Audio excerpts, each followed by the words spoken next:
सबका तहे दिल से सम्मान करते हैं, स्वागत करते हैं, वंदन करते हैं। जरा एक बार दोनों हाथ उठा करके सभी लोगों का ताली बजा करके अभिवादन कर दीजिए। दोनों हाथ उठाइए ऊपर और ताली बजा करके स्वागत करिए।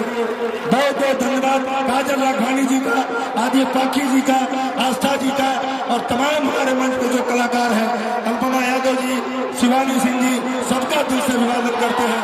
हमारे बीच में मनोज सागर जी आए हैं, हमारे बीच में अयाज खान जी आए हैं, हम सबका स्वागत करते हैं इस मंच पर। हमारे बीच में मधु भैया, मधु भाई भी आए हैं, सबका दिल से स्वागत, अभिनंदन और वंदन करते हैं।